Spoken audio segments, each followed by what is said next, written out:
Taste the Daily.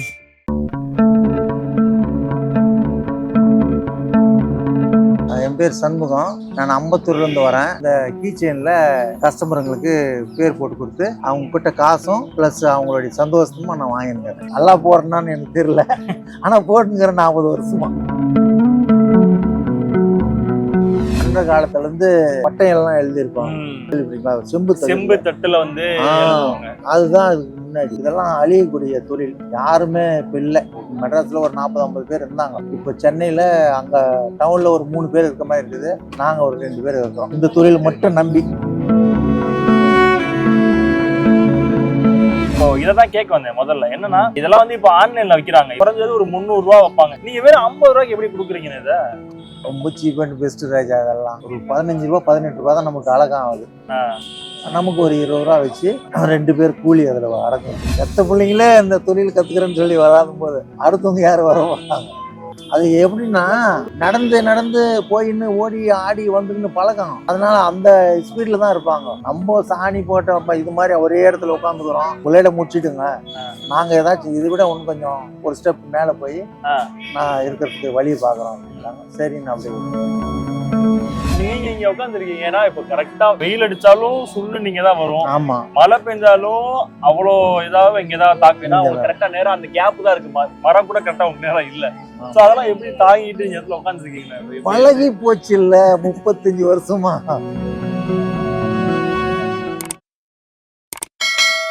ஆரோக்கிய நேயர்களுக்கு வணக்கம். நான் உங்கள் அஜித். ஸோ இன்னைக்கு நம்ம எங்க வந்திருக்கோம்னு பாத்தீங்கன்னா, அதாவது நம்ம இந்த யூடியூப்ல இந்த இன்ஸ்டாகிராம் ஃபேஸ்புக்லாம் வந்து ஒரு சில ஆட்லாம் வரும். உங்களோட பேர் எழுதி தரோம், வெறும் 250 ரூபா தான், வெறும் 300 ரூபா தான் அப்படின்னு சொல்லி விளம்பரம்லாம் வரும். நம்மளும் அதை நோக்கியே போயிட்டு இருப்போம். ஆனா அதோட விலை அவ்வளோலாம் கிடையாது. வெறும் 50 ரூபா தான் அப்படின்னு சொல்லிட்டு தான் நம்ம அண்ணன் இங்க வந்து சூப்பரா பண்ணி கொடுத்துட்டு இருக்கிறாங்க இதை. ஸோ அதை பார்க்கலாம் அப்படின்னு சொல்லிட்டு தான் நாங்கள் வந்து இங்கே பாண்டி பஜார்ல வந்து ரத்னா ஸ்டோர்ஸுக்கு கீழே தான் அண்ணன் வந்து எப்பயுமே இருப்பார் அப்படின்னு சொல்லிட்டு நான் சமீபத்தில் ஒரு வீடியோல பார்த்தேன். அதை பார்த்துட்டு அண்ணன் நிறைய விஷயங்கள் பேசலாம் அப்படின்னு சொல்லிட்டு தான் அண்ணன். அண்ணன் வணக்கம். எப்படி இருக்கீங்க? நல்லா இருக்கேன். ஸோ ஃபர்ஸ்ட் உங்க பேரு, நீங்க என்ன பண்ணிட்டு இருக்கீங்க அப்படிங்கறத நம்ம மக்களுக்கு சொல்லிடுங்க. என் பேர் சண்முகம். நான் அம்பத்தூர்லேருந்து வரேன். எனக்கு பாத்திரம் பேர் போடுறது வேலை. அதுவும் இல்லாமல் அந்த கீச்செயினில் கஸ்டமருங்களுக்கு பேர் போட்டு கொடுத்து அவங்க கிட்ட காசும் ப்ளஸ் அவங்களுடைய சந்தோஷமும் நான் வாங்கினுக்கிறேன். சூப்பர்ண்ணே. காசோட சேர்த்து அவங்களோட சந்தோஷத்தையும் நீங்க வாங்கிட்டு இருக்கீங்க. கண்டிப்பா. அம்பத்தூர்லேருந்து வரீங்களா டெய்லியும்? ஆமாம். காலைல எத்தனை மணிக்கு இங்க கடை இங்க வந்து இது பண்ணுவீங்க? இங்கே 10:30 மணிக்கு வந்துடுவோம். மேக்ஸிமம் 10-11 வந்துடுவோம். வந்துட்டு பாட்டுன்னு உட்காந்துருவோம்.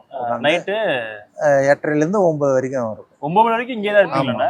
ஒரு சில நாளில் கல்யாண வேலைலாம் வரும். இந்த தட்டுங்கள்லாம் கொஞ்சம் ஒரு 100-200 போடும்போது கொஞ்சம் லேட் ஆகும். இந்த கல்யாண தட்டுல எல்லாம் பேர் எழுதுறது எல்லாமே அதெல்லாம் போடுது. பிறந்தது வளர்ந்தது எல்லாமே சென்னை தானே? இல்ல, நமக்கு சொந்த ஊர் வேலூர். அது ராயவேலூர்னு சொல்லுவாங்க. இப்போ வேலூர் மாவட்டம். அங்கதான் என்னுடைய பூர்வீகம்லாம். என்னுடைய மூதியவர்கள்லாம் பாத்திரத்தில் பேர் போடுவாங்க. அப்புறம் வேற சில வேலைகள்லாம் செய்வாங்க, வியாபாரம்லாம் பண்ணுவாங்க. எனக்கு நான் அந்த சமுதாயத்தில் ஒரு 10வது வரைக்கும் அப்படி படிச்சதுனால எனக்கு அந்த பக்கம் அவங்க பக்கம் போகிறதுக்கு விருப்பம் இல்லாதனால அந்த தொழில் பாத்திரம் பேர் போகிற தொழிலை செஞ்சுருக்கிறேன். அவங்க என்ன தொழில் பண்ணிட்டு இருந்தாங்க?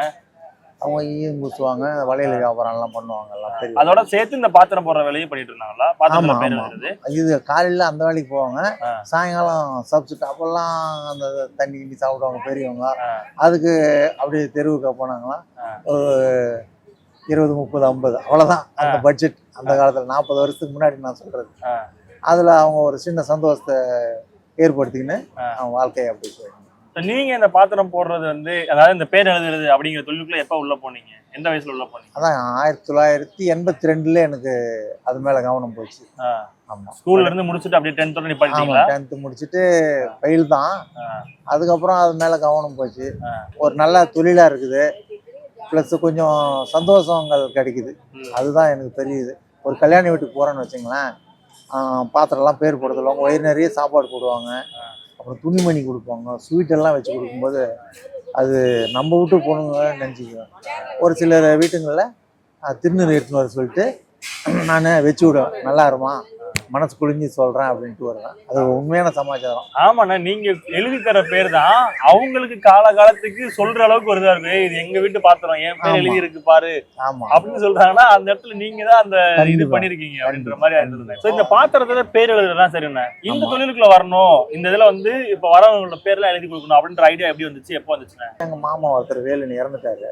அவருதான் ஒரு சின்ன ஒளியை ஒண்ணு முப்பட்டு அறம் அப்போ அதுல அவரே அடிச்சு நீ போடுறா சண்முகம் நல்லா போடு அப்படின்னு போனா நல்லா போடுறேன்னு எனக்கு தெரியல.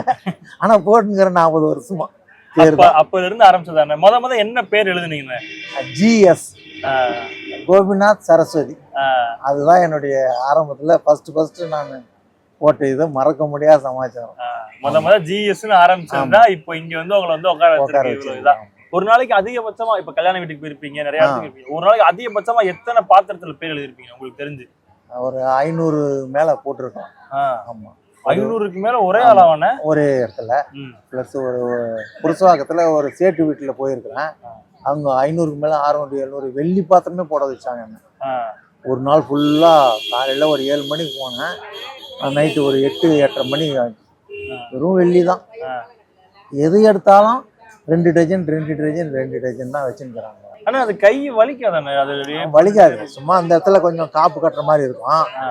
தப்பி தவறி அடிச்சுக்கணுமா இந்த இடத்துல கொஞ்சம் சுள்ளுன்னு இருக்கும். அதுதான் நான் கேட்க வந்தேன். இப்ப கை வலியை தாண்டி நீங்க அந்த இது வச்சு பண்ணும்போது உங்களோட டக்குன்னு கையில அடிபட்டுரும், அந்த மாதிரி ஆகுமானே? நம்ம முதுகு தான் கொஞ்சம் வலிக்கும். ஏன்னா குனிஞ்சே வைக்கணும், அதே மாதிரி தொடையில வச்சு பண்ணணும். இந்த தொடை அது கொஞ்சம் வலிக்கும்.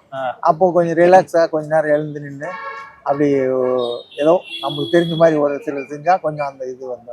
இப்போ இததான் கேட்க வந்தேன் முதல்ல. என்னன்னா இதெல்லாம் வந்து இப்போ ஆன்லைன்ல விற்கிறாங்க. இப்போ இந்த மாதிரி இது நீங்க இந்த இதெல்லாம் கிட்டார்லாம் வச்சிருக்கீங்கல்ல, கிட்டார்லாம் வந்து பாத்தீங்கன்னா ஆன்லைன்ல விற்பாங்க, எல்லா இடத்துலயும் விற்பாங்க. குறைஞ்சது ஒரு 300 ரூபா வைப்பாங்க. 2 பேரோட பேர் எழுதுறதுன்னா 300 ரூபா அந்த மாதிரி.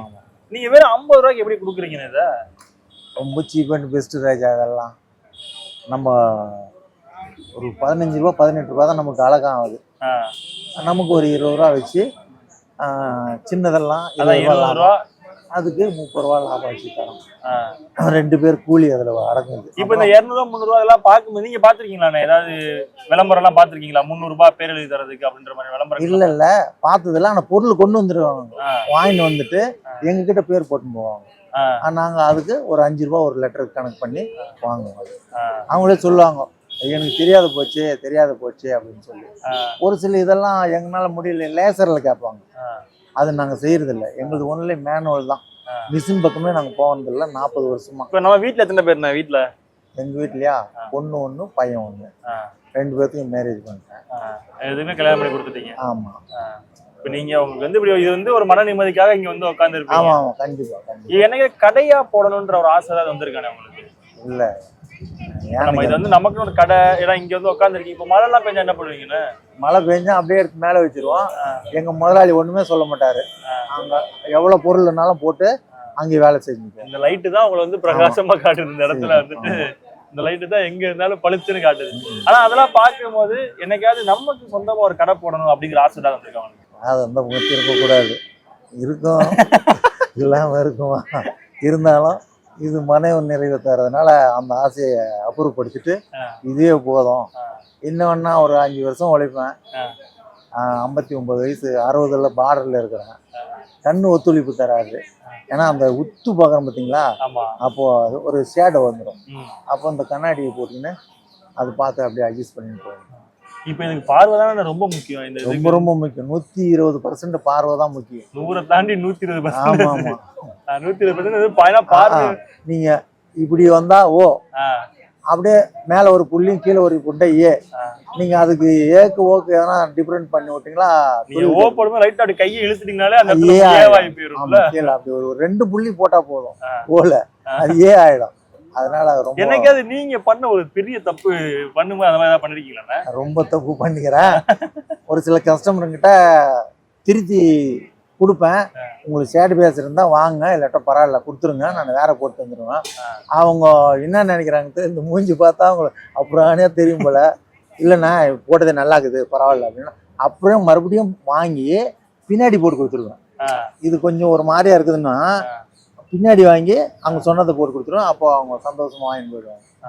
நீங்க ஒரு பண்ண சிலர் வேணான்னு கூட சொல்லிடுவாங்க, வேணாம் இருக்கட்டும். வேற போட்டு கொடுத்துருவோம்னா அதுக்கும் அசர்றதில்ல, போட்டு கொடுத்துருவோம். அது ஒரு 10-20 போடும்போது ஒன்று முன்ன பின்ன ஆயிடும், அதுக்கு வேற போட்டு கொடுத்தோம்னா அது சரியா போயிடும். ஆமா. இப்போ இந்த கொரோனா டைம்ல என்ன பண்ணிட்டு இருந்தீங்க? ஆமா, அந்த டைம்ல என்ன பண்ணிட்டு இருந்தீங்க? கடைலாம் போடக்கூடாதுன்றப்போ?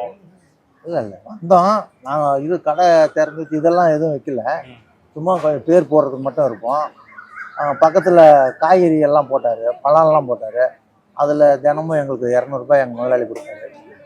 2 பேர்த்துக்கு 200 கொடுப்பாரு. நான் வியாபாரம் பண்ணுவேன் உள்ள. அப்போது பசங்களாம் யாரும் இல்லை, ஒரு ஹிந்திக்கார பசங்க ஒரு 3 பேர் 4 பேர், நான் இந்த தம்பி ஒரு 5-6 பேர் தான் இருப்போம் முதலாளியோட. அப்போ நம்மளுக்கு தெரிஞ்ச லெவலில் எது 1-2 வியாபாரம் பண்ணி கொடுப்பேன். எனக்கு 200 கொடுத்தாரு தினமும். ஆனா கொரோனா டைம்ல ரொம்ப கஷ்டமா இருந்திருக்கும். நம்ம டெய்லி வர வருமானத்தோட பாதி தான் அந்த இடத்துல வர பாதியில் கால்வாசி தான் சொல்லலாம்.